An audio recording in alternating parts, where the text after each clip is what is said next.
नमस्कार, मैं पवन कुमार, आपका हमारे यूट्यूब चैनल द गुरु में स्वागत है। आज की इस वीडियो में हम चर्चा कर रहे हैं भारत पाक संबंध सुधारने के लिए अभी तक जो प्रयास हुए हैं उनका सिस्टेमेटिक ब्यौरा इस वीडियो में हम प्रस्तुत कर रहे हैं। इस वीडियो को प्रारंभ करें उससे पहले मेरा निवेदन रहेगा कि चैनल को सब्सक्राइब कर लें। ऐसे वीडियो हम लगातार डालते रहते हैं। इस वीडियो से पहले के 2 वीडियो जो इसी श्रृंखला के हैं, भारत पाक संबंध के बारे में हमने बताया गया है कि जो डिस्प्यूट के जो भी पॉइंट हैं, चाहे वो आपके 1971, 65, कारगिल विवाद, सभी को समझाया है, वो आप ज़रूर देखें। चलिए हम प्रारंभ करते हैं वीडियो। 1947 में जब देश आज़ाद हो गया था, उसके बाद में उसके साथ ही देश का विभाजन हो गया था, भारत पाक विभाजन, और उसके साथ ही कश्मीर का डिस्प्यूट हुआ। इस डिस्प्यूट के लंबे समय बाद में जो सबसे पहला दोनों के बीच में अगर एग्रीमेंट की बात करें तो वो सिंधु नदी जल समझौता, ये 1960 में होता है। 1960 में इस समझौते के द्वारा नदियों का जो जल है उसका स्पष्ट विभाजन की कौन सी नदी के जल का उपयोग पाकिस्तान करेगा, कौन सी नदी का जल जो है भारत उपयोग में लेगा, वो सारा जो विवरण है इसके अंदर डाला गया है। उसके बाद में ताशकंद समझौता होता है, ये 1966 में होता है। 1965 में जब दोनों के मध्य जब युद्ध होता है, उस युद्ध के पश्चात जो समझौता है ताशकंद समझौता है। ये समझौता पाकिस्तान के राष्ट्रपति अयूब खान और भारतीय प्रधानमंत्री लाल बहादुर शास्त्री के मध्य ताशकंद में होता है।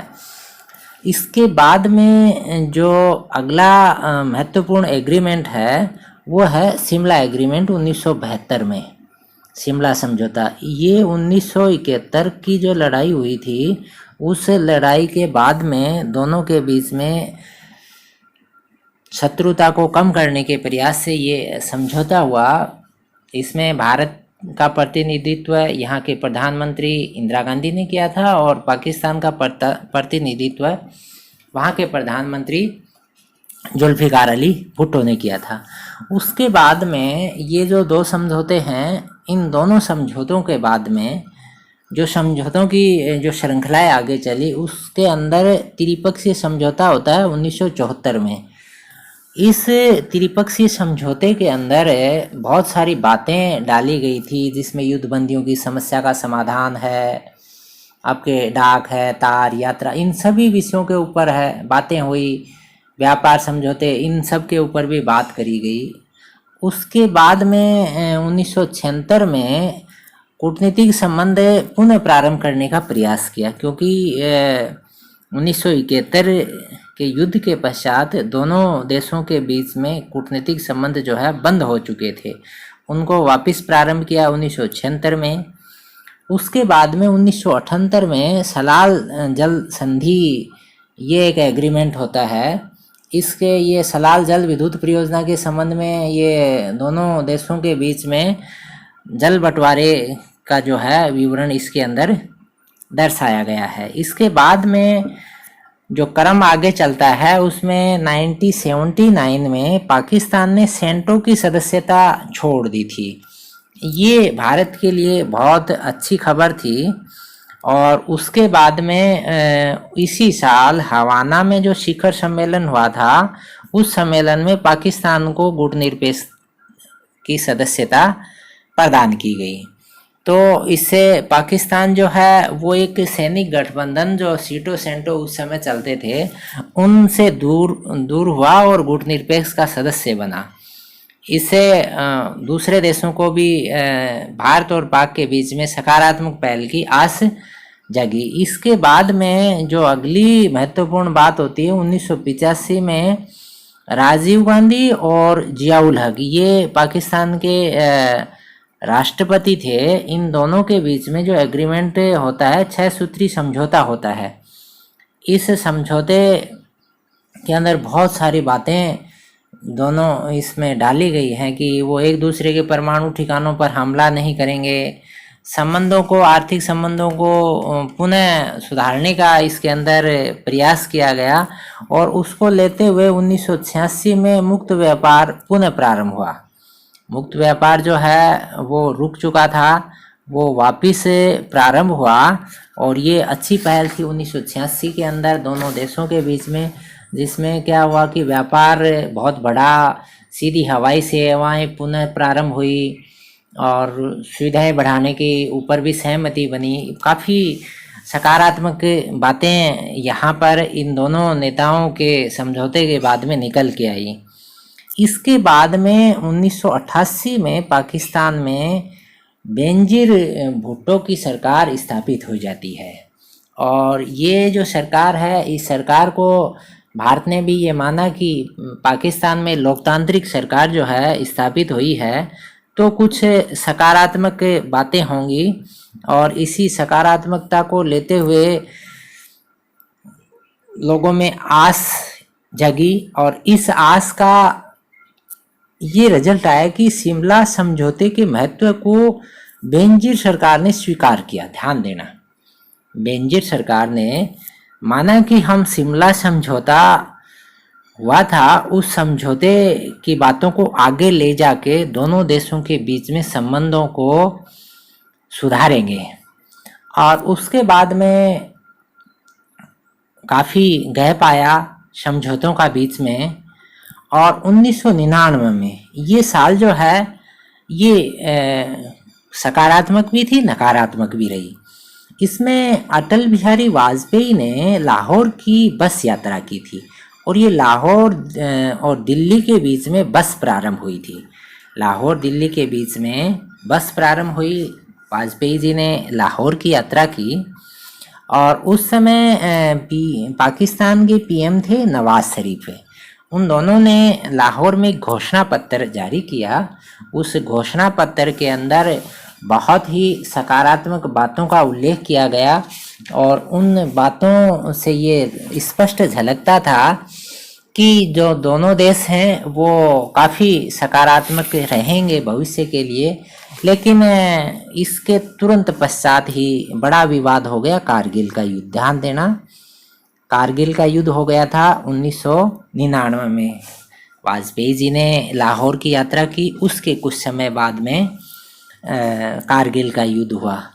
कारगिल के युद्ध का पाकिस्तान में बहुत ही नकारात्मक असर हुआ क्योंकि पाकिस्तान को इस युद्ध में पराजय का सामना करना पड़ा था। तो पाकिस्तान में तख्ता पलट हुआ और परवेज मुशर्रफ जो है वो सैनिक सरकार के मुखिया बन गए और नवाज शरीफ जो है वो देश से निष्कासित हो गए, देश छोड़ के चले गए थे। परवेज मुशर्रफ वहाँ की सैनिक सरकार के मुखिया बनने के बाद भी भारत सरकार ने ये कोशिश जारी रखी कि दोनों देशों के बीच में संबंध जो हैं वो शांतिपूर्वक बने रहें। उसके बाद में 2001 में एक बड़ी घटना होती है। मुशर्रफ और वाजपेयी के बीच में आगरा में वार्ता होती है। मुशर्रफ आगरा के दौरे पे आते हैं, वहाँ पर वाजपेयी जी से मुलाकात होती है और इस मुलाकात से लगता था कि पीछे का जो कारगिल का जो कड़वा अनुभव दोनों के बीच में था उसको भुला के नए सिरे से सकारात्मकता की ओर चलते हुए दोनों के बीच में अच्छे संबंध रहेंगे। लेकिन वो संबंध जो है आगरा वार्ता आगे नहीं बढ़ा पाई और कुछ समय पश्चात ही भारत की संसद पर हमला हो गया और इस हमले के तार जो हैं वो पाकिस्तान से स्पष्ट जुड़े हुए थे। इसके कारण दोनों के बीच में संबंध जो हैं बहुत ही तनावपूर्ण हो गए और ये जो तनावपूर्ण संबंध है, ध्यान देना, 2001 से 3 तक बहुत कटु दौर चला था संबंधों का। बहुत कड़वाहट आ गई थी दोनों देशों के संबंधों के बीच में। रेल और बस सेवाएं भी बंद हो गई थी और ये जो संबंध हैं, इन संबंधों को वापस पटरी पे चढ़ाने के लिए बहुत लंबा समय लग गया और इसके पश्चात 2006 में ये हवाना में वाजपेयी और मुशर्रफ दोनों की मुलाकात के साथ एक दोनों का घोषणा पत्र, संयुक्त घोषणा पत्र जारी होता है हवाना में। वहाँ पर कुछ पॉजिटिवता के साथ दोनों ने प्रयास किया कि पीछे की जो कटु अनुभव थे उनको भुला के वापस वार्ता को पटरी पे लाया जाए और इस कोशिश के तहत एक जो काम हुआ वो तो था, श्रीनगर मुजफ्फराबाद के बीच में ट्रक सेवा प्रारंभ की गई और पुंछ रावलकोट के बीच में बस सेवा प्रारंभ की। जो पहले जो बंद हो गई थी उनको भी प्रारंभ कर दिया गया। और एक मुनाबाव और खोखरापार, ये मुनाबाव तो राजस्थान में है और खोखरापार ये पाकिस्तान में है। इन दोनों के बीच में जो रेल सेवा जो आज़ादी के तुरंत पश्चात, विभाजन के पश्चात कुछ दिन चलने के बाद में बंद हो गई थी, और ये जो है वापस से संपर्क जो है बहाल करने का प्रयास। तो ये हवाना घोषणा के पश्चात दोनों के बीच में कुछ सकारात्मक बातें जो हैं वो सामने आई। उसके पश्चात 2008 में एक घटना हो जाती है। 2008 में ये 26/11 के नाम से प्रचलित है। ध्यान देना, आप हमेशा इस घटना को 26/8 के नाम से 26/11 के नाम से जानते हैं। ये था मुंबई के अंदर जो आतंकी हमला हुआ था। ये जो ताज होटल था मुंबई का, वहाँ पर ये आतंकी हमला हुआ था और इस हमले के बाद में जो कसाब पकड़ा गया था जिंदा, और इससे ये क्लियर हो गया था कि इस घटना के पीछे जो है पाकिस्तान स्पष्ट जुड़ा हुआ था। और ये जो घटना है ये 2008 की यानी 26 नवंबर को हुई थी। मुंबई के अंदर बहुत बड़ा होटल ताज होटल, वहाँ पर आतंकी हमला हुआ था। ये घटना घटने के साथ ही संबंध जो है वापिस निचले दौर में चले गए। संबंधों का निम्नतम दौर प्रारंभ हो गया। पहले तो संसद पे हमला हुआ था, उससे भी जो संबंध खटाई में गए थे, और ये वापिस मुंबई के अंदर जो आतंकी हमला हुआ उससे भी संबंधों में खटास आई। इसके बाद में अप्रैल 2010 में ये दक्षेस का थिम्पू में सम्मेलन हुआ, बैठक हुई। उसके अंदर भारत के प्रधानमंत्री मनमोहन सिंह और पाकिस्तान के प्रधानमंत्री यूसुफ रजा गिलानी के बीच में वार्ता हुई। इस वार्ता से भी ये वहाँ पर मुलाकात थी। इस मुलाकात से भी दोनों के बीच में जो है मुद्दों को द्विपक्षीय रूप से सुलझाने की बात हुई और सचिव स्तर, विदेश मंत्री स्तर, इन लेवल की बातों के लिए वहाँ पर एग्रीमेंट हुए। और इसके साथ ही जुलाई 2010 में इस्लामाबाद में भारत और पाक विदेश मंत्रियों की मीटिंग हुई। इस्लामाबाद में भारत के और पाकिस्तान के विदेश मंत्रियों के बीच में बैठक होती है। बहुत सारे मुद्दों को आगामी समय में हल करने के लिए बातें तय हुई। सचिव स्तर पे बातें की जाएं, हर वर्ष बात की जाए, ये वहाँ तय हुआ। और इसके बाद में 2011 में पाकिस्तान की विदेश मंत्री हिना रब्बानी, ये जब यात्रा हुई थी तो काफ़ी चर्चित रही थी, क्योंकि हिना रब्बानी ने इस वार्ता में जम्मू कश्मीर का कहीं जिक्र नहीं किया था। वरना तो पाकिस्तान का कोई भी, चाहे सचिव स्तर का अधिकारी है या वो राज्य या कैबिनेट स्तर का मंत्री है या स्वयं वो देश का मुखिया है, प्रत्येक वार्ता में जम्मू कश्मीर के मुद्दे को हमेशा साथ रखते थे। लेकिन हिना रब्बानी ने जम्मू कश्मीर का कहीं जिक्र नहीं किया वार्ता में। भारत की यात्रा की थी 2011 में इन्होंने। इसके बाद में 2013 में नवाज शरीफ प्रधानमंत्री बन जाते हैं और उस समय भारत के प्रधानमंत्री मनमोहन सिंह जी थे। इन्होंने ये सोच के बधाई वहाँ भिजवाई थी कि नया जो प्रधानमंत्री नवाज शरीफ बना है, ये भारत के साथ सकारात्मक संबंधों को आगे ले जाएंगे। लेकिन ये संबंध जो हैं ज़्यादा बेहतर नहीं रह पाए। उसके बाद में इनकी मुलाकात सितंबर 2013 में न्यूयॉर्क के अंदर जो संयुक्त राष्ट्र की बैठक होती है, UNGA की बैठक में दोनों की मुलाकात होती है। और इस मुलाकात के अंदर कोई एग्रीमेंट नहीं हुए, लेकिन वार्ताओं के दौर को सतत रूप से जारी रखने के ऊपर सहमति बनी। इसके बाद में जो नया जो दौर प्रारंभ होता है वार्ताओं का, या भारत और पाकिस्तान संबंधों के बीच में जो सकारात्मक है या नकारात्मक किसी भी तरीके का दौर है, उसके ऊपर हमारे देश की नई जो सरकार है इसकी क्या पहल रही है, इसको अगर हम समझें तो एक नया चैप्टर ही तैयार हो जाता है। ये आप सभी को पता है कि मई 2014 में भारत के अंदर नरेंद्र मोदी प्रधानमंत्री बन जाते हैं और एक बहुत दिनों तक सत्ता से बाहर रही जो पार्टी है बीजेपी सत्ता में आती है, क्योंकि बीजेपी के पहले प्रधानमंत्री इसमें जो वार्ताओं में सम्मिलित रहे थे उनमें अटल बिहारी वाजपेयी, और इन्होंने संबंधों को काफ़ी सकारात्मक बनाने का प्रयास किया था। तो 2014 में नरेंद्र मोदी प्रधानमंत्री बनने के बाद जो भी प्रयास सकारात्मक हुए हैं उनकी बात करें तो इनमें सबसे पहला तो नरेंद्र मोदी ने जो किया था वो अपना जो शपथ ग्रहण का कार्यक्रम हुआ था उसके लिए इन्होंने नवाज शरीफ जी को भी आमंत्रित किया। इन्होंने सभी पड़ोसी देशों के मुखियाओं को आमंत्रित किया था अपने शपथ ग्रहण के कार्यक्रम में। तो ये कार्यक्रम जो था चाहे वार्ताओं का नहीं था लेकिन फिर भी संबंध सुधारने के लिए सभी को आमंत्रित किया था। अपने सभी पड़ोसी देश थे, उन पड़ोसी देशों के साथ सकारात्मक संबंध रहे, इसीलिए उनको आमंत्रित किया था। इसके बाद में 26 दिसंबर 2015 को जो घटना घटी वो आप ध्यान रखें। भारत के प्रधानमंत्री नरेंद्र मोदी अफगानिस्तान के दौरे पे थे, आते वक्त अचानक ये लाहौर पहुंचते हैं और यहाँ पर ये नवाज शरीफ के जन्मदिन की बधाई देने कुछ समय के लिए रुकते हैं।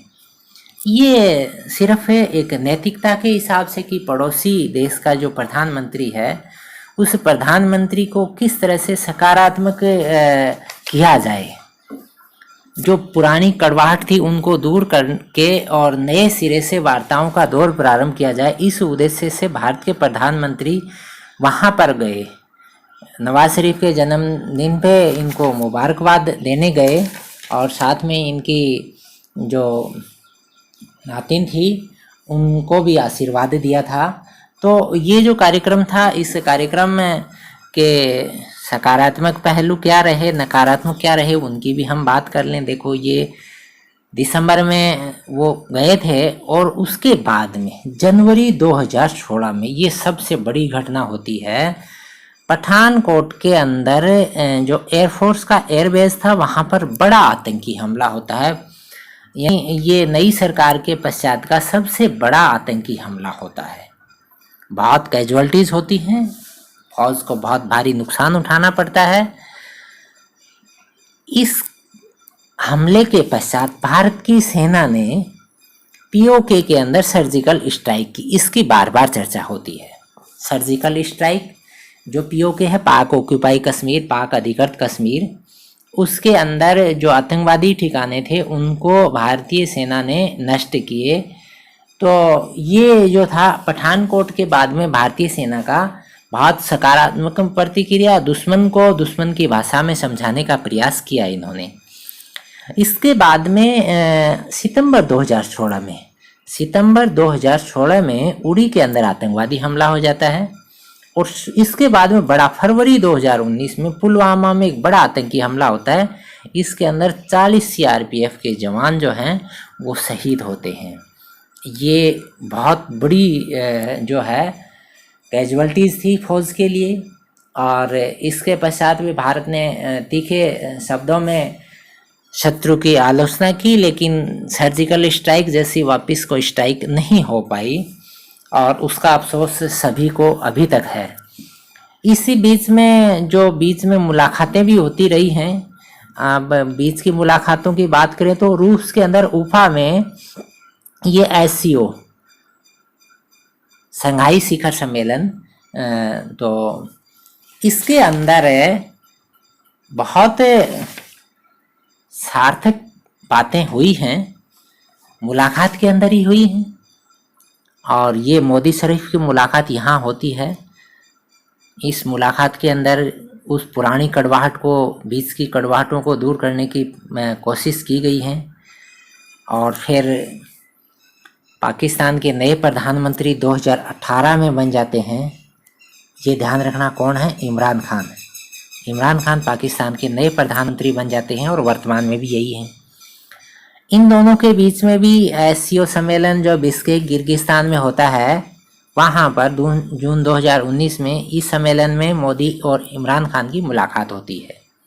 इसके बाद में दोनों की अभी तक कोई मुलाकात नहीं हुई है। अभी जो कोरोना काल में यूएनओ के अंदर तो वो ऑनलाइन कॉन्फ्रेंस के अंदर ही कुछ बातें हुई हैं, लेकिन सम्मुख बैठ के मुलाकात या जो वार्ताओं के दौर हैं वो नहीं चल पाए हैं।